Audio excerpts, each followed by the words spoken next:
Ang Batang Tamad. Si Miko ay ang nag-iisang anak nila Aling Sonia at Mang Pedro.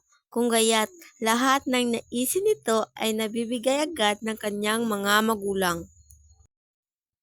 Nanay, gusto ko po ng larong robot. Maaari niyo po ba akong ibili? O sige anak, basta magpapakabait ka lang at sumunod ka sa utos namin ng tatay mo. Talaga ba, Nay? Salamat, Nanay. Tuwang-tuwa si Miko dahil agad binili ng kanyang magulang ang paborito niyang robot. Kinabukasan, habang naglalaro si Miko ng paborito niyang robot, ay inutusan siya ng kanyang nanay.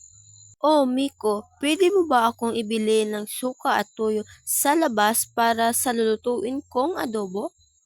Inay naman, naglalaro pa po ako. Kayo na lang muna ang bibili. Dahil sa paglalaro ay hindi sinunod ni Miko ang utos ng kanyang nanay. Nagpatuloy lang siya sa paglalaro, maya-maya pa ay inutusan ulit siya ng kanyang nanay. Miko, tanghali na, maganda ka na ng mga plato sa pagkainan. Si Nanay naman, naglalaro pa po ako eh. Kayo na lang po muna ang maghanda sa lamesa.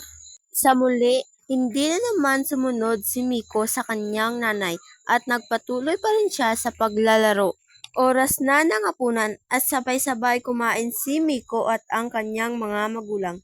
Pagkatapos nilang kumain ay muli namang nakiusap si Nanay Sonia sa kanyang anak na si Miko. Anak ko, ikaw na muna ang mag-ayos at manghugas ng mga pinagkainan. Naku, naalala ko pa, meron pa pala akong dapat gawin. Inay, pwede po bang kayo na muna ang maghugas ng mga pinggan? O sige anak, ako na muna ang mag-aayos dito. Isang gabi, habang natutulog si Miko, ay napanaginipan niya na ayaw na sa kanya ng kanyang robot. Ayoko na makipaglaro sa iyo, Miko. Hahanap na ako ng bagong kalaro. Ha? Bakit naman? Mas masaya ako kung lagi tayong magkalaro. Napansin ko kasing dahil sa akin, ayaw mo nang sumunod sa nanay Sonya mo. At hindi rin magandang magsinungaling para lang makaiwas sa gawaing bahay. Masama yun! Oh, sige. Simula ngayon, susundin ko na ang lahat ng utos ng aking mga magulang. Maya-maya pa ay nagising na si Miko at nasa tabi pa rin niya ang kanyang paboritong robot. At naalaala niya ang kanyang mga napanaginipan.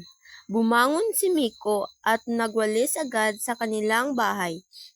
Agad na rin siyang sumusunod sa mga utos ng kanyang nanay Sonia at gaya't lubos ang saya sa mga mukha na Aling Sonia dahil sa pagbabagong ginawa ni Miko.